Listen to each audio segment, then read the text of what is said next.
ஏன்னா நீலம் பண்பாட்டு மையம் ஆரம்பித்ததுலேருந்து நிறைய தோழர்களுக்கு வந்து தெரியும். நாங்களும் யோசிப்போம், யாராவது வந்து எங்களுடைய செயல்பாடுகளை கவனிக்கிறாங்களா, இல்லை வந்து நம்மளோட துணை நிற்கிறாங்களா, இல்லை பாராட்டுறாங்களா, இல்லை என்ன எழுதுகிறாங்க, நம்ம செய்கிற வேலை சரியாக இருக்கா இல்லையா, அட்லீஸ்ட் வந்து விமர்சன பார்வையோடு நம்மளை யோசிக்கிறாங்களா, அப்படியெல்லாம் வந்து நாங்களும் தொடர்ந்து இதை பற்றி டிஸ்கஸ் பண்ணுவோம். அண்ட் இப்போ நீலம் இதழ் வருது. ஸோ இந்த இதழ் குறித்து ஏதாவது வந்து ஒரு அக்கறையான விமர்சன கட்டுரைகள் ஏதாவது இருக்கா, இது எப்படி பண்ணலாம், என்ன மாதிரி இருக்கலாம், இல்லை வந்து இதோட போக்கு என்ன, இது எத்தனை பேர் வந்து ஷேர் பண்ணுறாங்க, எப்படி பேசுகிறாங்க. ஸோ இதை வந்து தொடர்ந்து நம்ம வந்து பார்த்துட்டே இருக்கிறோம். அண்ட் வந்து இந்த செயல்பாடுகளோடு துணை நிற்கிற, இல்லை வந்து தங்களை வந்து இதோடு மையப்படுத்திக் கொள்கிற தோழர்களை நாங்கள் வந்து மிகவும் கவனமாக பார்த்து கொண்டே இருக்கிறோம். அவங்களோடு சேர்ந்து வேலை செய்யவும் நாங்கள் விருப்பமாக இருக்கிறோம். அண்ட் வந்து தொடர்ந்து நீலம் பண்பாட்டு மையம் இயங்குவது அப்படின்றது வந்து குறிப்பாக என்னுடைய ஊதியம் இல்லை வந்து சினிமாவிலேருந்து பெறப்படுகிற அந்த பணத்துலேருந்து தான் இது வந்து தொடர்ந்து நம்ம செஞ்சுட்டே இருக்கிறோம். பட் ஆனால் இந்த இடத்துல வந்து ரொம்ப முக்கியமாக என்னென்னா, ராஜ்கௌதம் ஐயா வந்து அவங்க இறந்ததுக்கு பிறகு திடீர்னு அவங்க வீட்டிலேருந்து கூப்பிட்டு அவங்க கூட சேர்ந்து நாங்களும் சில வேலைகளை செய்ய விருப்பப்படுறோம், அதனால் வந்து நாங்கள் கொஞ்சம் நிதி தரோன்னு சொன்னாங்க. நான் வந்து வாசிக்கு பாஸ்கர் என்கிட்ட சொன்னோடனே, சரி நீங்கள் போய் பேசிட்டு வாங்க அப்படின்னு நான் சொன்னேன். பேசிட்டு வந்தோடனே வந்து வாசிக்கு சொன்னார், ஏங்க அவங்க 10 லட்சம் தரேன்னு சொல்கிறாங்க. உண்மையிலேயே வந்து ரொம்ப ஆச்சரியமாகவும் இருந்தது, ரொம்ப மகிழ்ச்சியாகவும் இருந்தது. இது என்னென்னா, நம்ம தொடர்ந்து வேலை செய்கிற ஒரு இடத்துல நம்ம கரெக்டாக வேலை செய்கிறோம் அப்படின்ற ஒரு ஒரு என்ன சொல்கிறது, ஒரு நன்மதிப்போடு இவங்கக்கிட்ட காசு கொடுத்தா அதை வந்து சரியாக அதோடைய தேவையை உணர்ந்து செயல்படுவாங்க அப்படின்னு எங்களை நம்பி இதை கொடுத்ததுக்கு வந்து உண்மையிலேயே ரொம்ப சந்தோஷம். ஏன்னா மார்கழி மக்கள் இசை ஃபஸ்ட் டைம் முடிச்சுட்டு, வானம் ஃபெஸ்டிவல் நினைக்கிறேன், ஃபஸ்ட் டைம் முடிச்சுட்டு வந்து ஒரு அம்மா திடீர்னு வந்து கட்டி பிடிச்சி அவங்களோட ரிங்கை கட்டி என்கிட்ட கொடுத்தாங்கப்பா, நீ இதை வச்சுக்கப்பா அப்படின்னாங்க. ஆமாம்மா வேணாம்மா, நீங்கள் வந்ததே ரொம்ப சந்தோஷம் அப்படின்னு நான் சொன்னேன். பட் ஆனால் அவங்க வந்து அந்த கொடுத்தது இருக்குல்ல, அது நான் பணமாக யோசிக்கலை, இல்லை வந்து நன்கொடையாகவும் யோசிக்கலை. அது ஒரு பெரிய அப்ரிசியேஷனாக நான் வந்து பார்த்தேன். ஓகே, நம்ம வந்து இங்கே வானம் ஃபெஸ்டிவல்னு சொல்லிட்டு ஒரு கலை இலக்கியங்கள் சம்மந்தமாக, ஒரு ஃபோக் ஆர்ட் சம்மந்தமாக ஒரு ஃபெஸ்டிவல் நம்ம வந்து பண்ணுறோம். அந்த ஃபெஸ்டிவலில் அதமாக ரொம்ப அழுதாங்க, அப்படியே கண்ணீர் கலங்கி வந்து, எப்பா யார் பெற்ற புள்ளியே தெரியல அப்படின்னு சொல்லிட்டு வந்து அவங்க சொன்னது வந்து இன்னும் எனக்கு ஞாபகம் இருக்குது. ஸோ அந்த மாதிரியான ஒரு நன்மதிப்பாக ராஜ்கௌதமன் அவர்களுடைய குடும்பத்தார் எங்களை வந்து இந்த வேலையை, இந்த பொறுப்பை பார்த்துக்கிட்டு கொடுத்ததை வந்து நான் அதுக்கு ஈக்குவலாக நான் வந்து நினைக்கிறேன். அண்ட் வந்து ரொம்ப ரொம்ப பெரும் மகிழ்ச்சி, பெரும் சந்தோஷம். நீங்கள் எங்களை நம்பியது ஃபஸ்ட்டு, ஏன்னா நம்பிக்கை தான் ரொம்ப ரொம்ப முக்கியம்.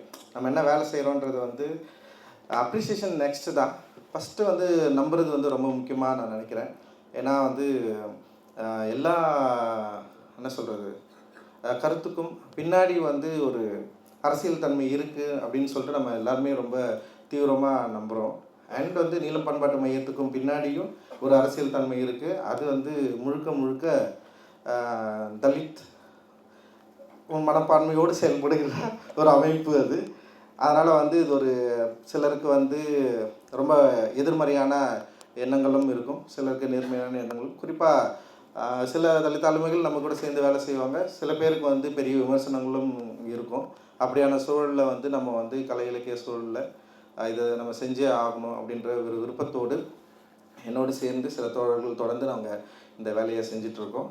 அண்டு வந்து இதுக்கான இன்னொரு ஒரு உதவியாகவும், ஒரு கையாகவும் திரு ராஜ்கௌதமன் அவர்களுடைய எழுத்தாளர்களுடைய அவர் குடும்பத்தாருடைய இந்த நன்மதிப்பை நாங்கள் உண்மையிலேயே வந்து ஒரு பெரிய விருதாக நினைக்கிறோம். நீலம் பண்பாட்டு மையத்துக்கு அவர்கள் தகுந்த விருதாக நினைக்கிறோம். தொடர்ந்து நாங்கள் இதை வந்து செய்வோம். ரொம்ப மகிழ்ச்சி. அந்த விருதை அவங்க வந்து முதல் விருதாக திரு எழுத்தாளர் கீதா தோழர்களுக்கு வந்து கொடுக்கணும் அப்படின்னு சொன்னது வந்து உண்மையிலேயே வந்து ரொம்ப மகிழ்ச்சி. அண்டு ஏன்னா நான் படிக்க ஆரம்பித்த காலகட்டத்தில் இருந்தும் கூட, அண்ட் வந்து இந்த மாதிரியான இலக்கிய நிகழ்வுகளுக்கு போகிறப்போ, சில பத்திரிகைகளை வாசிக்கிறப்போ, அரசியல் சம்பந்தமான கட்டுரைகளை வாசிக்கிறப்போ தொடர்ந்து ஒரு பேரை நான் வந்து தொடர்ந்து வாசிச்சுட்டே இருந்திருக்கேன். அதில் வந்து வாகிதா தோழர்கள் ரொம்ப முக்கியமான பேராக நான் வந்து பார்க்குறேன். எஸ்விஆர் கூட அவங்க சேர்ந்து எழுதுனது, குறிப்பாக மார்க்சியம் குறித்து எழுதுனது. அண்ட் வந்து எனக்கு என்னென்னா, அம்பேத்கரை ஏன் வந்து கம்யூனிஸ்ட்டுகள் வாசிக்கவில்லை அப்படின்ற ஒரு பெரிய கேள்வி ரொம்ப நாளாக எனக்கு இருந்துகிட்டே இருந்தது. ஒருவேளை வந்து இங்கே இருந்த இவர்கள் வந்து ஆரம்ப காலகட்டத்திலேயே அம்பேத்கரை சரியாக வாசிச்சிருந்தா இந்த மண்ணுக்கான சரியான அரசியல் புரிதலுடைய ஒரு பார்வையை அவர்கள் வந்து ரொம்ப ஆரம்பத்திலேயே வந்து ஏற்படுத்தியிருக்கலாம் அப்படின்ற மாதிரி ஒரு நம்பிக்கை எனக்கு. ஏன்னா இப்போவும் உலகளவில் கம்யூனிஸ்ட் சித்தாந்தம் தான் வந்து ரொம்ப முக்கியமானதாக இருந்துகிட்ருக்கு அப்படின்னு நான் நம்புகிறேன். அந்த நம்பிக்கையில் இந்தியாவில் வந்து கம்யூனிஸ்ட் தோழர்கள் ஒருவேளை அம்பேத்கரை ஆரம்ப கட்டத்திலேயே வாசிச்சிருந்தால் இன்னும் நம்ம நினைக்கிற ஒரு நவம்பர் புரட்சியோ வந்து நிகழ்ந்திருக்கலாம் அப்படின்னு நான் நினைக்கிறேன். பட் ஆனால் வந்து அதோட போதாமை வந்து நான் நிறைய டைம் யோசிச்சிருக்கேன். ஏன் வந்து அம்பேத்கரை வாசிக்கலை, எதனால் அம்பேத்கரை வாசிக்க அவங்களுக்கு வந்து தடையாக இருந்திருக்கு? ஒருவேளை வந்து அவருடைய அரசியல் எண்ணங்கள் ஆரம்ப காலகட்டத்தில் வந்து அவர்களுக்குள் நிகழ்ந்த வந்து கருத்து வேறுபாடுகளா, முரண்களா அப்படின்னு நான் நிறைய யோசிச்சுட்டே இருந்திருக்கேன். பட் ஆனால் வந்து அப்போ வந்து யோசிக்கிறப்ப எனக்கு 2 விஷயங்கள் தோன்றும். நான் தலித் அப்படின்ற மாதிரி வந்து நம்ம அங்கேயே வகைப்படுத்த முடியும். குறிப்பாக தலித்துகள் வந்து அம்பேத்கரை வாசிக்கிறதுல கொஞ்சம் நெருக்கமாக இருந்திருக்காங்க. பட் ஆனால் நான் தலித் கம்யூனிஸ்ட்டுகள் வந்து அம்பேத்கரை வாசிக்கிறதுல அவங்களுக்கு ஒரு தயக்கம் இருக்கிறதா வந்து நம்மளால் புரிஞ்சிக்க முடியும். ஆனால் ஒரு சிலர் வந்து அதை வாசிச்சிருக்கிறத நான் வந்து பார்த்துருக்கேன். அப்படி வந்து நான் ஆச்சரியப்பட்டு அவர்கள் அம்பேத்கரை குறித்து பேசுவதை நான் நிறைய முறை கேட்டிருக்கேன். வாகிதா தோழர்கள் பேசினதை ரொம்ப ஆச்சரியமாக நான் வந்து பார்த்துருக்கேன். அண்ட் அந்த அடிப்படையில் நான் வந்து அவர்கள் மார்க்சியவாதியாக தன்னை அறிவிச்சுக்கிட்டாங்களா தெரியல. பட் ஆனால் நான் ஒரு அம்பேத்கர்வாதியாக அவங்கள வந்து நான் பார்க்குறேன். ஏன்னா ஒரு தலித் வந்து அம்பேத்கர்வாதியாக இருக்கிறதுல வந்து என்ன சொல்கிறது, ஒரு சாதிய இணக்கம் இருக்கலான்னு சொல்லிட்டு ரொம்ப ஈஸியாக அதை வந்து கடந்து போயிட முடியும். அப்படி கிடையாது. அம்பேத்கர்வாதியாக மாறுறது அவர் வெறுமனே வந்து தலித்தாக இருக்கிறதுனால மட்டுமே வந்து ஒரு அம்பேத்கர்வாதியாக நம்மளால் மாற முடியாது. அவருடைய எழுத்துக்கள், அவருடைய சிந்தனைகள், அவர் என்ன விரும்பினார், என்ன சொல்ல நினைக்கிறாரு அப்படின்றத வந்து நம்ம வாட்சி அறிஞ்சு அதை எடுத்துக்கிட்டு அதை செயல்படுத்துறதுல வந்து நிறைய தேக்கம் வந்து தலித்துகள்கிட்டயுமே இருக்குது. தங்களை அம்பேத்கர்வாதியாக அறிவித்துக் கொள்வதில் அவர்களுக்கு நிறைய சிக்கல்கள் இருக்குது. குறிப்பாக தமிழகத்தில் இருக்கிற அரசியல் நிலைப்பாடுடைய நிறைய பேருக்கு வந்து அந்த சிக்கல்கள் இருக்குது. ஸோ அப்படி இருக்கிற பட்சத்தில் இன்றைக்கி வந்து நான் வந்து கீதா தோழர்களை வந்து மிக முக்கியமான ஒரு தீர்க்கமான ஒரு அம்பேத்கர்வாதியாக நான் வந்து பார்க்குறேன். அவங்க தொடர்ந்து அம்பேத்கருடைய எழுத்துக்களை, பேச்சுக்களை நிறைய யங்ஸ்டர்ஸ் கிட்ட கொண்டு போய் சேர்த்துருக்காங்க. அதை பற்றி டிஸ்கஷன் பண்ணியிருக்காங்க. அண்டு கீதா தோழர் அவர்கள் வந்து நீலமோட சேர்ந்து கொஞ்சம் இணக்கமாக இருக்கிறத நிறைய பேர் விமர்சித்தும் எழுதியிருக்காங்க. அண்ட் வந்து எப்படி நீங்கள் வந்து அப்படி இருக்கலாம், எப்படி அவங்க கூட கொடுக்கலாம், அது வந்து ரொம்ப முரணாக இருக்குது, எங்களுக்கு வந்து அதில் சிக்கல் இருக்குதுன்னு கூட சொல்லியிருக்காங்க. பட் ஆனால் எனக்கு வந்து ஒவ்வொரு முறையும் அவங்கள பார்க்குறப்ப பேசுகிறப்ப அந்த சிக்கல் எனக்கு இருந்ததாகவே எனக்கு ஞாபகம் இல்லை. இல்லை. ஸோ அது இருக்குது. ஆனால் அந்த விமர்சனம் இருக்குது. லைக் இப்போது நாங்கள் உங்களுக்கு கொடுத்தது கூட வந்து விமர்சித்து எழுதலாம், பேசலாம். பட் ஆனால் விமர்சனங்கள் வரவேற்கப்படுது. ஏன்னா விமர்சனங்கள் தான் வந்து அடுத்த கட்டத்துக்கு நம்ம வந்து முன்னோக்கி செல்வதற்கான மிக முக்கியமான ஒரு ஆக்கப்பூர்வமான செயல்பாடாக நான் நினைக்கிறேன். தொடர்ந்து விமர்சனங்கள் தேவை. ஸோ அதன் அடிப்படையில் இன்றைக்கி வந்து கீதா தோழர்களுக்கு இந்த விருதை அளித்ததும் அவர்களோடு கூட நாங்கள் நிற்கிறதுமே எங்களுக்கு நாங்கள் ரொம்ப பெருமையாக நினைக்கிறோம். ஏன்னா வந்து கீதா அவர்களுடைய செயல்பாடு வந்து ரொம்ப ரொம்ப முக்கியமானதாக நான் வந்து பார்க்குறேன். சமீபத்தில் கூட வந்து குழந்தைகள் எழுத்து சம்மந்தமாகவும் கதைகள் சம்மந்தமாகவும் நீலமில் ஒரு சின்ன ஈவெண்ட் பண்ணோம். ஸோ தோழர்கள் வந்து அவங்களுடைய ஆதரவை வந்து கொடுத்தாங்க. என்னுடைய குழந்தைகளும் அதில் வந்து கலந்துக்கிட்டாங்க. அண்டு வந்து ரொம்ப ஆச்சரியமானவர்கள், பல தளங்களில் வேலை செய்கிறாங்க. அதெல்லாம் ரொம்ப முக்கியமானது. என்னுடைய கட்டுரை கூட ஒன்று வந்து அவங்க வந்து கொஞ்சம் ஷேப் பண்ணி கொடுத்தாங்க. அது இந்திய சினிமாவில் வந்து தமிழ் சினிமாவின் பங்கு அப்படின்னு சொல்லிட்டு ஒரு கட்டுரை. அதில் வந்து நான் எழுதியிருந்தேன்.